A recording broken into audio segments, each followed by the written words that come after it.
The lights at the Palace Theatre in 1951 sliced through the haze like detectives breaking into a dream. Cigarette smoke curled in the air, catching the spotlight like a crime scene in slow motion. And at the center stood Judy Garland. A woman barely dressed in satin and scars. Her hair disheveled, her eyes bruised with insomnia, but her presence undeniable. The applause erupted like a verdict too long delayed. Not for perfection, but for survival. She wasn't dazzling that night. She was haunted. And people couldn't look away. You see, Judy wasn't just performing. She was confessing. Each note was a piece of evidence, each lyric a page torn from an unsent letter. She stood there trembling, not from nerves, but from everything else. From pills. From heartbreak. From the weight of a world that had never once let her just be a girl. They thought they came to hear her sing. What they got was something closer to a seance. The ghost of a child star, trying to claw her way back into the light. Hollywood never had a blueprint for souls like Judy Garland. It knew how to market her, how to costume her, how to extract every drop of magic she could give. But it never knew how to love her. Not when she was vulnerable. Not when she was messy. Not when the scenes started to show. And certainly not when she begged for rest, for help, for something like peace. Because peace doesn't sell tickets. Tragedy does. Since she was 13, Judy had been on a leash. Handed from stage mother to studio exec like a rare breed bred for show. MGM dressed her, fed her, trained her, and drugged her. They said it was to keep her sharp. What they meant was, keep her obedient. Amphetamines in the morning to keep her bouncing, barbiturates at night to slam her into sleep. It wasn't treatment. It was control. A chemical regime so relentless it rewrote her biology before she even had a chance to form her own personality. She became a factory product, scheduled, managed, inspected, resold. And like any product, she had an expiration date. The girl who sang Over the Rainbow was supposed to stay 16 forever. But time, like truth, has no contract. And as her body matured, her soul disintegrated. Her life turned into a maze of sound stages, hotel rooms, doctors' offices, and makeup chairs. A life in transit. Never still, never alone, never fully real. She didn't eat meals, she swallowed fear. Didn't sleep, she blacked out. Her reality blurred at the edges, stitched together by applause, prescriptions, and a growing sense that she didn't own herself anymore if she ever had. And yet, in that storm, the voice remained. Somehow, impossibly, that voice, tattered and trembling, was her only weapon. Her only truth. She didn't just sing songs, she survived them. The Man That Got Away, Stormy Weather, Have Yourself a Merry Little Christmas, those weren't just hits. They were autopsies. Each one sliced a little deeper into her soul, and we clapped while she bled. That's the part that still stings. We knew. We always knew. Judy Garland's pain wasn't subtle. It screamed from her performances, her interviews, her public collapses. But we called it drama. We called it flair. We called it the price of genius. We didn't call it what it was: slow, public, intentional destruction. The men in her life didn't save her either. Some used her, others needed her too much. 5 marriages, each one a postscript to the last. She kept looking for something: stability, devotion, a refuge, but kept opening doors to men who were as broken as she was. And when 2 fractured souls collide, all you get is more shards. Love, for Judy, was just another high with a brutal crash. There's a file somewhere, thick with notes from doctors, producers, husbands, even handlers. Pills adjusted, schedules revised. Deals renegotiated. Everyone had a plan for her. Everyone had a stake. But no one had a soul to spare. Not for her. Not really. She was their product. Their cautionary tale. Their masterpiece of misery. By the 1960s, the shine was fading. She was too old to be ingenue, too fragile to be reliable, too honest to fake it anymore. The comeback tours were miracles strung together with duct tape and desperation. Each performance a coin toss. Will she show up? Will she stay upright? Will she make it to the end of the set list before the weight crushes her? But still, she kept showing up. That's the part that breaks you. Even when the world chewed her up and spat her out. She kept climbing back onto stages like a boxer who doesn't know how to stay down. Her body begged for rest. Her mind screamed for silence. But her voice, God help her, refused to quit. Because singing wasn't what she did. It was all she had left. Then came London. In June 1969, Judy Garland was found dead in a rented flat in Chelsea. The weather was cold, the room colder. She was curled up in the bathroom, her weight under 90 pounds, her fingers tinged with blue. On the floor, an empty bottle of barbiturates, like punctuation at the end of a too long sentence. The coroner ruled it accidental. But no one really believed that. Judy had been rehearsing this ending for decades. She was 47. That number still doesn't sit right. Because Judy was older than that. The industry aged her twice as fast. Every role, every heartbreak, every relapse etched lines into her face and carved ghosts into her smile. She died the way so many of our icons die, alone, misunderstood, and mythologized far too late. Hollywood held a funeral. The press wrote their obituaries. Fans wept. And then the machine kept turning. Another child star. Another scandal. Another voice swallowed by velvet curtains and corporate greed.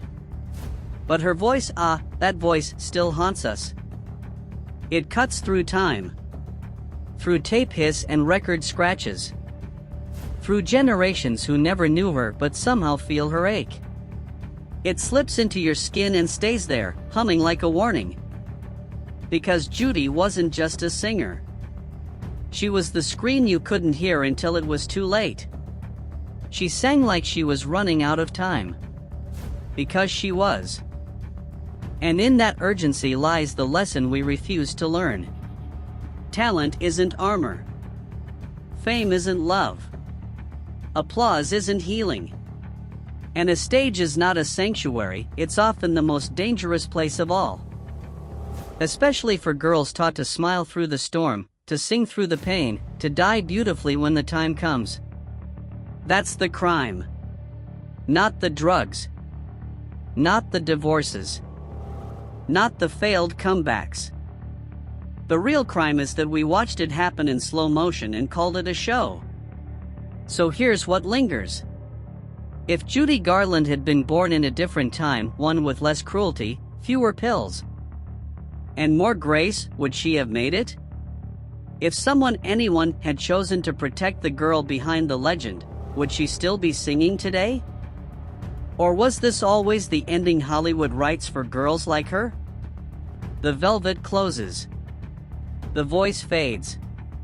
But the question remains. No one becomes Judy Garland without trading in a lifetime for the privilege. Before her voice echoed through the grand cathedrals of American music, before her feet ever touched the yellow brick road, she was just Frances Ethel Gum. A little girl born into the ruins of a fractured family, where affection came knotted with ambition and love wore the mask of performance. She entered the world in Grand Rapids, Minnesota. 1922, the youngest of three sisters. Her parents ran a modest theater, a small-time stage meant to charm Depression-era audiences with vaudeville acts and silent films. That theater was where little Frances was first thrown under the lights, not by choice but command. She was 2.5 years old, dressed like a porcelain doll and shoved onto the stage by her mother, Ethel Gum. The crowd laughed. They thought it was cute. But Ethel wasn't smiling for sentiment. She'd just seen the glimmer of something bigger. Something she could sell. Ethel didn't cradle her children, she cast them. She wasn't a mother. She was a producer, a manager. A hard-eyed impresaria who didn't want her daughters to be happy. She wanted them to be exceptional. And so Frances's childhood evaporated, replaced with piano rehearsals, voice training, tap routines, charity shows, and cold hotel rooms that smelled like sweat and stage makeup. Where other kids collected bruises from playgrounds, Frances collected calluses from applause. When she cried from exhaustion, Ethel gave her pills. When she said she was hungry, her mother told her she could eat after the performance. Eventually, Judy's stomach learned to settle for appetite suppressants, and her sleep became a sedated hush orchestrated by tranquilizers. None of it was voluntary. It was conditioning, military grade, precision-tuned, and mother-approved. Later in life, Judy would refer to it as a nightmare disguised as a kind of love.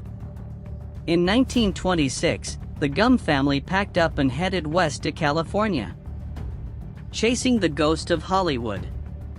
The sisters were rebranded as the Gum Sisters, a radio and variety show trio. But Frances, though the youngest, always pulled the spotlight like a magnet. She sang with a grief that didn't belong to a child. Like someone twice her age had taken up residence in her chest and decided to weep through her throat. One night after a gig at the Paramount Theater, a friend of the family remarked that Gum sounded like the punchline of a bad joke. The group needed a name with sparkle. So Frances became Judy Garland. It sounded like fireworks and velvet curtains, like a marquee in full blow. But it was also the moment Frances died. From that night forward, she wasn't a little girl anymore. She was a product with a pulse. In 1935, when Judy was just 13, MGM handed her a contract. It wasn't a celebration. It was an initiation.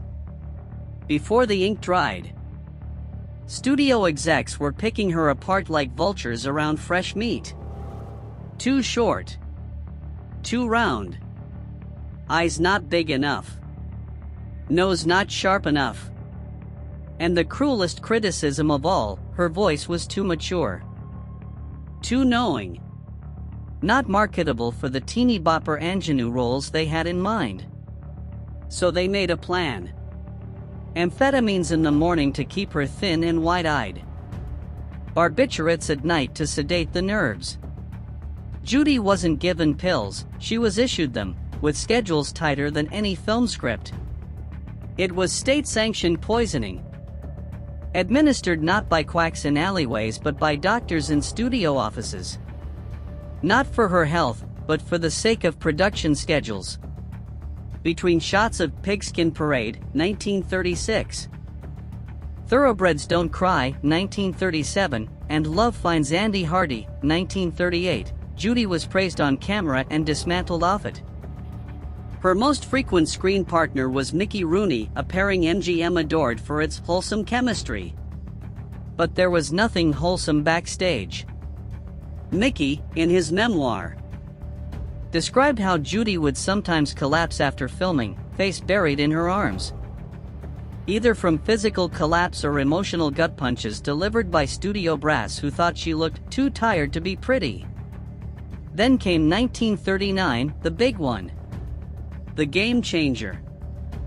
MGM cast Judy as Dorothy in The Wizard of Oz. Not their first choice, mind you. That honor went to Shirley Temple, America's favorite cherub. But when negotiations fizzled, Judy got the part. She was 16. Old enough to vote in a few years, but the studio wanted her younger. Softer. Less woman, more girl. To play Dorothy, Judy was cinched into corsets to flatten her curves. Her hair was braided and shellacked. Fake breasts were added to maintain symmetrical femininity. She wore a wig, colored contact lenses, high-heeled ruby slippers, and swallowed 3 different pills a day to make the illusion hold. Under Technicolor rainbows, she sang over the rainbow with aching hope. But behind the scenes, she was gasping for her own lifeline. The movie made her a household name. But success didn't come with protection. Instead, it came with more films: Babes in Arms, Strike Up the Band, Girl Crazy. The demand never slowed. But Judy did. Her body was breaking. The pills started backfiring. She'd forget lines, slur her words, freeze in the middle of scenes. MGM took note. Not to help her, but to install tighter controls. She was weighed weekly, watched hourly. Her purse was searched for contraband. Her dressing room was sometimes locked from the outside to prevent her from overdosing between takes. This wasn't care. It was containment. Meanwhile, her personal life was cracking. Her father, Frank Gum, died early from meningitis. Her mother remarried a man who made ice seem warm. Her new stepfather was abusive, both in word and silence. He saw Judy not as a daughter, but as a paycheck. She started referring to herself as a studio marionette. Others pulled the strings. She just danced. By age 18, Judy made her first documented suicide attempt. The studio called it a little episode. Instead of a therapist, they sent her to a luxury rehab spa. For a few weeks. Just long enough to get her back on set in time to film Meet Me in St. Louis, 1944. One of her most beloved performances. And one that nearly unhinged her for good. Through all this, her voice remained unchanged. Golden. Haunting. A national treasure, some called it. But it wasn't treasure for Judy, it was a trap. Every time she tried to rest, someone reminded her, "You're the voice of America. You can't stop now." So she didn't. Couldn't. Even when she was caught nodding off on set. Even when she burst into tears mid-performance. The studio didn't give her breaks. They gave her babysitters. Men with clipboards and clean fingernails. Paid to shadow her, monitor her pills, and drag her upright if she fell. Hollywood was preparing her for the stage, but not for survival. This was Judy's youth: no summer vacations. No first kisses behind gymnasiums, no classrooms, no mischief, no escape. Just chemicals. Contracts. Cold dressing rooms.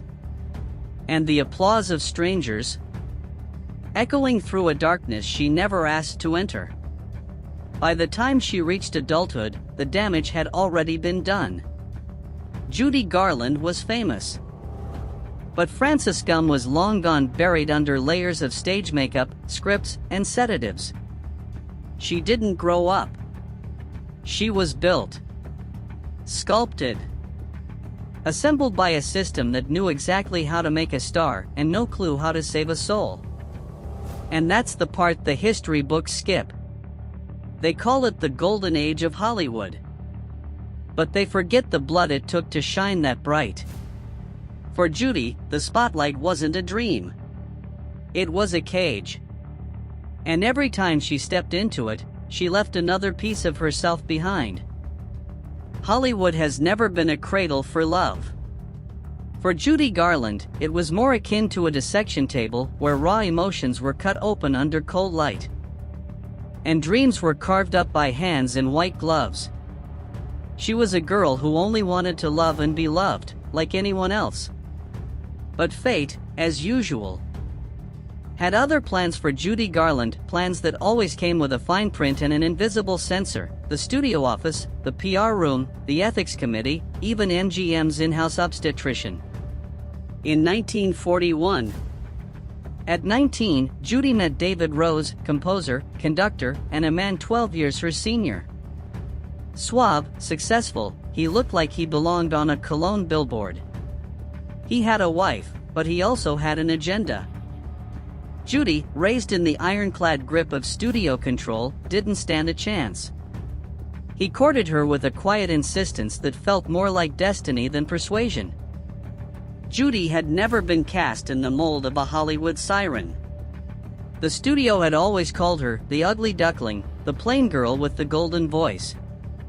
But David saw something different. He told her her voice tasted like wine, that her eyes echoed dreams no one dared to sing aloud. To Judy, those weren't just compliments. They were salvation. That same year, David filed for divorce. And Judy, despite protests from her overbearing mother and the studio brass, married him in a small, private ceremony. No photographers. No co-stars. Not even family. For the first time, one of the only times in her life, Judy made a decision for herself. But MGM wasn't just a film studio. It was a factory where people were molded, monitored, and managed like property. They scheduled your meals, your sleep, your waistline, and your love life. So when Judy announced she was pregnant, a thrill for her, a crisis for them, the studio acted swiftly. The verdict: the baby had to go. Why? Simple, they said. Pregnancy will ruin your figure, derail the shooting schedule, and destroy your image as America's innocent sweetheart. There was no discussion. No offer. Just an appointment booked in secret with a studio-approved doctor, where a baby's heartbeat was silenced by the economics of the box office. David resisted, but meekly. He was an artist in a world where power didn't come from music. And Judy? She was trapped. She had signed the contract, taken the pills they gave her, slept when they told her. And now, she was told when and how to stop being a mother. The abortion was clinical. Ether and scalpel. The body, the doctor said, would heal. The mind?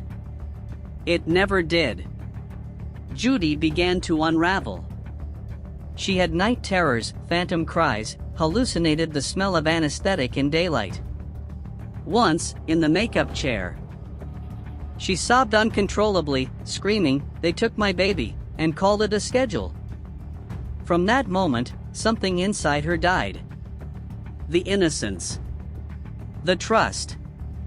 Gone.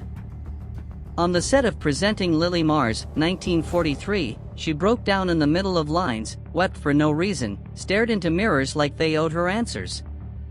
The crew started whispering, "Judy's losing it." But no one asked why. Her marriage to David began to rot.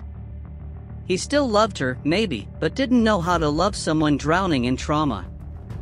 Judy grew suspicious. She accused him of pulling away, of avoiding conversations, of changing the subject when she mentioned the baby.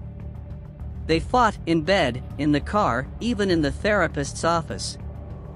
A therapist conveniently provided by MGM to repair their investment. By 1944, while filming the candy-colored dream that was Meet Me in St. Louis, Judy and David separated. The divorce followed soon after. She wrote in her journal, "I used to sing about somewhere over the rainbow.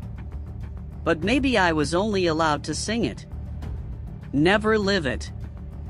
While other young women her age explored identity and purpose, Judy explored disintegration. She was no longer a girl, but not yet allowed to be a woman. She was a depreciating asset, a money-printing machine with failing gears. The studio responded with ice in its veins. They rebranded her as all grown up. Tight gowns. Blood-red lipstick. Romantic leads. But Judy had no skill for seduction. More than that, she no longer believed in it. Her love scenes were hollow. Her lines spoken like wounds rather than whispers. And then came Vincente Minnelli, the director of Meet Me in St. Louis. He was the first man since David who saw Judy not as a brand, but as a person. A soul, bruised but breathing. He had sad eyes, spoke in softness, and didn't fear emotions. Their relationship bloomed in quiet shadows, tender, tentative, fragile. Vincente was a balm on Judy's cracked edges. He encouraged her to drop the wigs, stop the corsets. He brought her into his world of theater artists and candlelit salons, where she could sing, not perform. She called it the flicker phase, not blinding, but honest. But not even Vincente could shield her from the grindstone. Sleepless nights. Pill overdoses. 18-hour shoots. Judy spiraled. She showed up late. Or not at all. Once, she vanished for 3 days, just to find silence. In early 1947, Judy was hospitalized for exhaustion. The doctor recommended 6 months off. MGM gave her 3 weeks. To save face, they issued a statement: Judy Garland is receiving exceptional care and is recovering beautifully. In truth, Judy cried every night, refused food, and told nurses she no longer knew who she was. When she returned, she went straight into The Pirate, 1948, a disaster, both commercially and personally. She clashed with the director, suffered panic attacks on set, and once slapped herself so hard during a scene she bled. She couldn't act happy. Not even pretend. She was taken off set and slept for 14 hours straight. Her career trembled.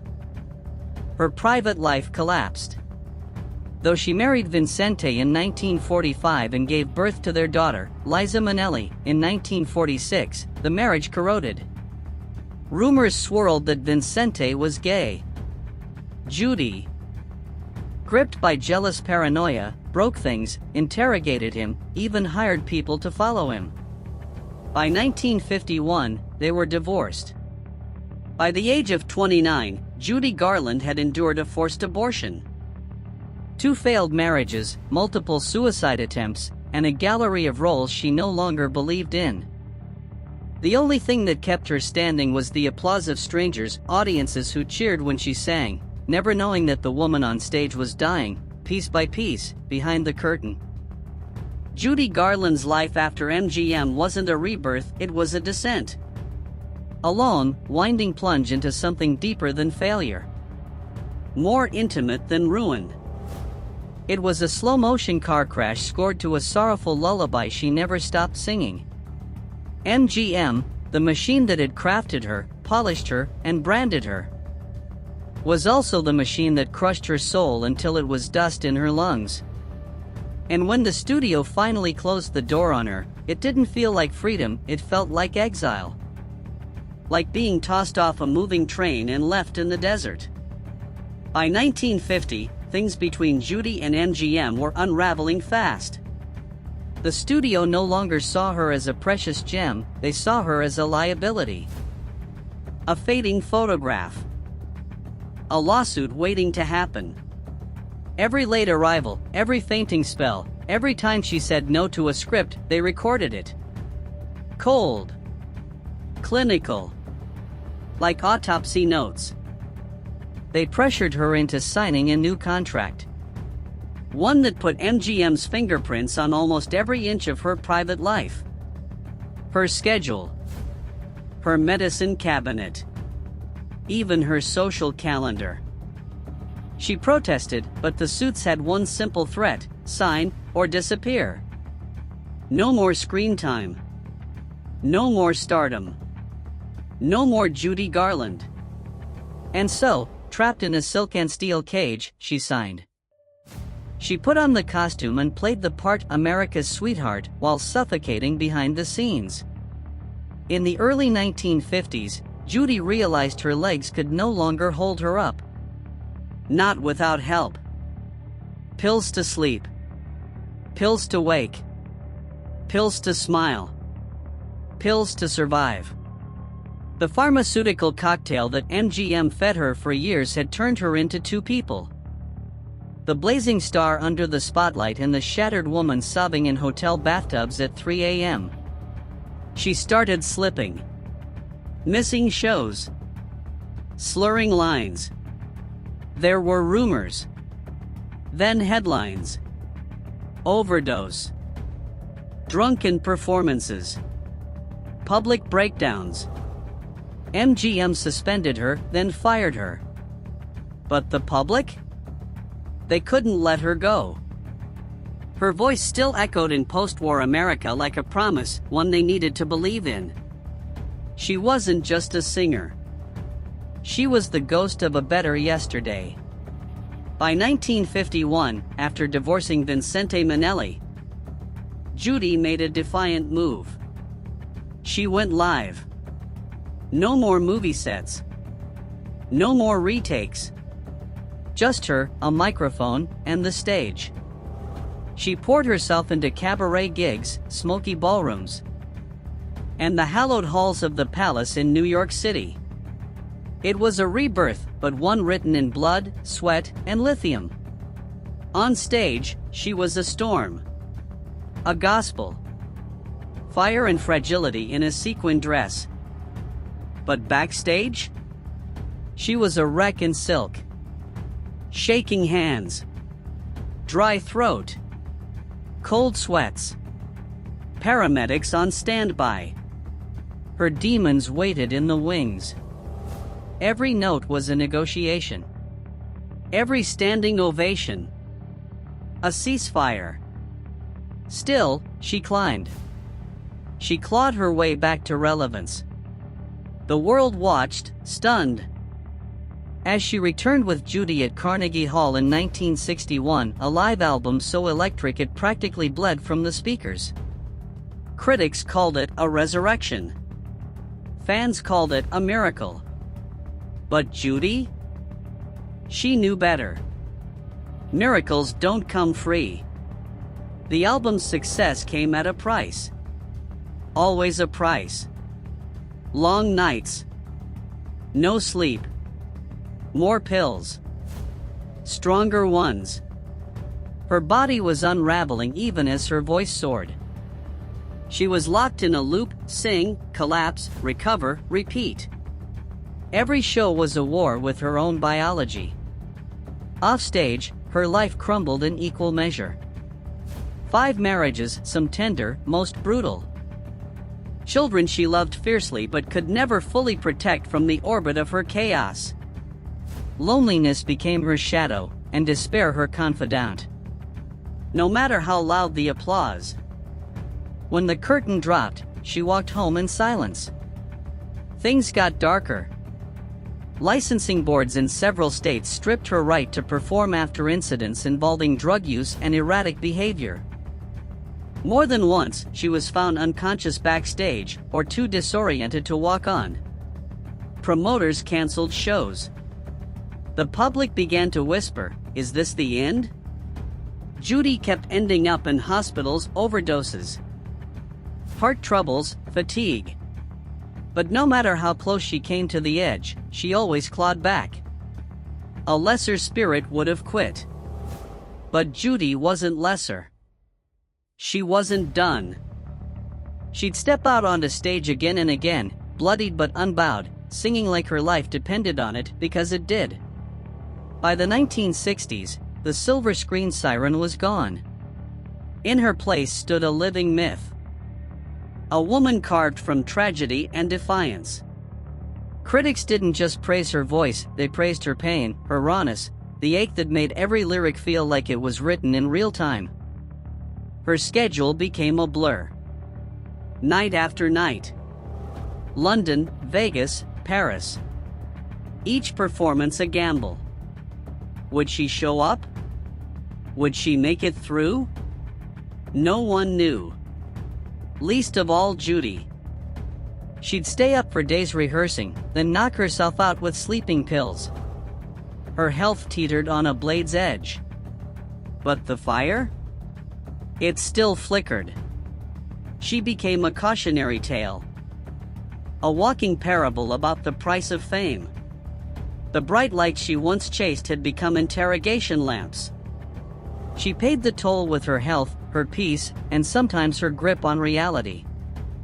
And still, in those twilight moments, when the pills blurred the edges and the silence grew thick, her voice would rise.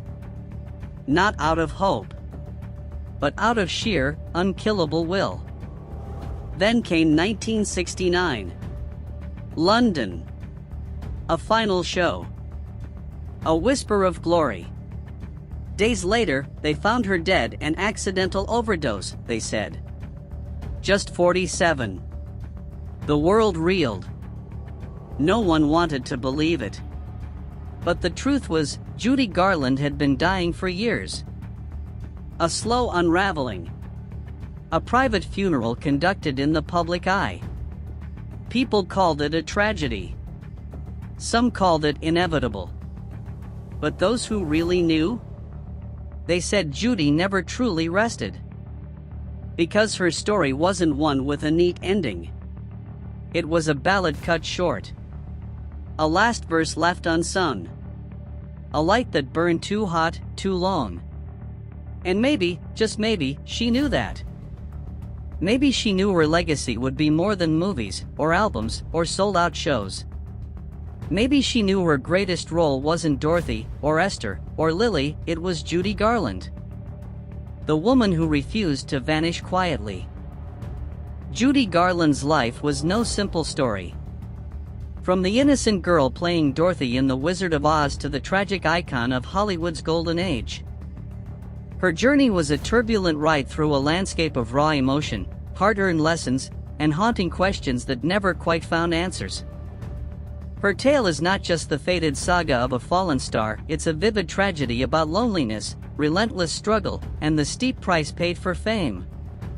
To understand Judy Garland is to understand the true cost of fame, a light so bright it can illuminate a life, yet scorch and burn the most fragile souls beneath it.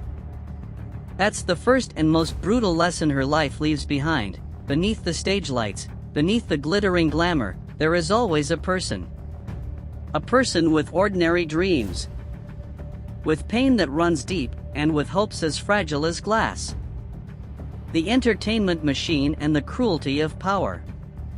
Judy was a product of Hollywood in its harshest era, the 1930s through the 1950s, a time when the entertainment industry ran on ruthless rules and unyielding control. Studios like MGM didn't just employ stars, they manufactured them, controlling everything from their schedules to their diets. From their physical health to their mental well-being. Judy herself admitted to being forced onto pills to lose weight, to maintain the exact image the studio demanded. She was so tightly controlled she couldn't even make basic decisions about her own life or health. The darkest chapters of her story include being pressured into terminating pregnancies, a stark reminder of how little freedom even the brightest stars had under the crushing hands of studio executives. Those years under such iron-fisted control left scars deeper than anyone could see, pushing Judy toward dependency on drugs and alcohol as a desperate way to cope. Her story is a blunt warning. Unchecked power can destroy people, no matter how talented or famous they are. The lesson here is clear: in every industry, respect for human dignity and individual freedom must come first. When someone is crushed under rigid frameworks, they lose not only their identity but their creativity and mental health, things vital to artists, and indeed all of us, if we want to live and grow. Strength and vulnerability woven together. Judy Garland was more than a star. She was a symbol of extraordinary human resilience in the face of crushing adversity. Despite addiction, pressure, and emotional wounds, she stood on stage night after night, pouring genuine emotion into every note she sang. Her performances were a blend of pain, hope, and raw honesty that made audiences feel seen and understood. Yet alongside that strength were moments of fragility, times when she was powerless against invisible pressures that no one talked about. Her life proves a complicated truth. Strength doesn't mean perfection, nor absence of weakness. Everyone has moments of exhaustion. Everyone deserves forgiveness and help. Through Judy's story, we see that instead of demanding perfection or endless endurance, society needs to create spaces where people can be themselves, flawed, vulnerable, and healing. Freedom and the cost of autonomy. One of the most painful lessons Judy Garland's life teaches is the vital importance of freedom and personal autonomy. Judy never truly had control over her own life or career.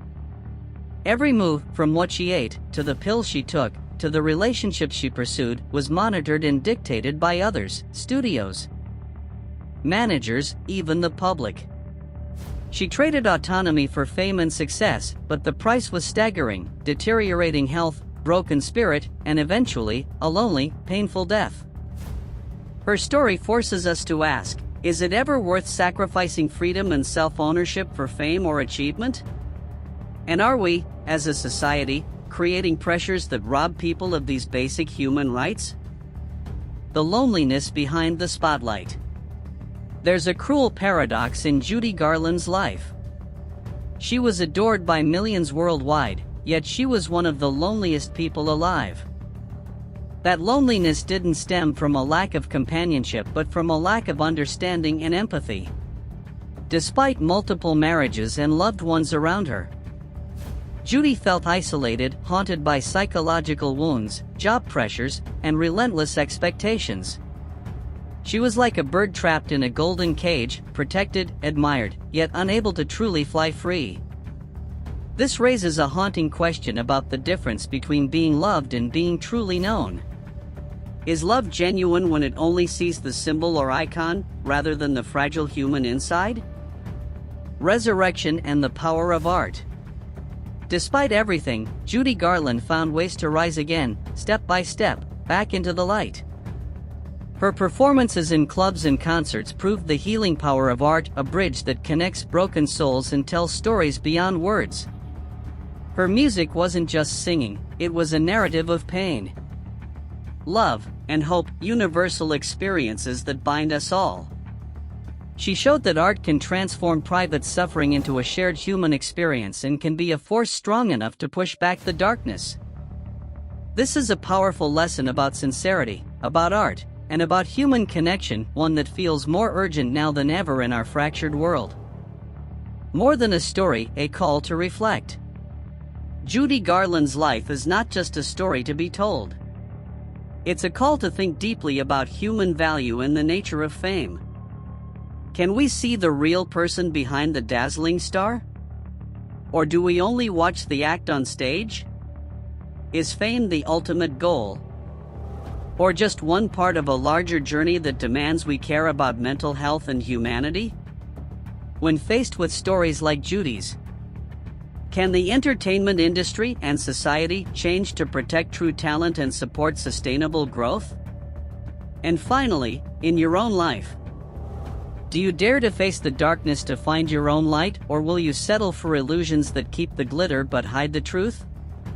Judy Garland's life was a tangled, emotional odyssey filled with hard lessons for individuals and society alike. She stands as living proof of the heavy toll fame can take and the cruelty of invisible power structures. But she is also a beacon, a symbol of the courage and strength that can arise from adversity. Judy is gone, but her story endures, not just on stage or in recordings, but in the hearts of those who dare to look beneath fame's surface, into the rawness of pain and the unyielding power of the human spirit. Perhaps that is her greatest legacy, a reminder that behind every shining light, there's a real person, a mosaic of broken pieces longing to be mended and loved.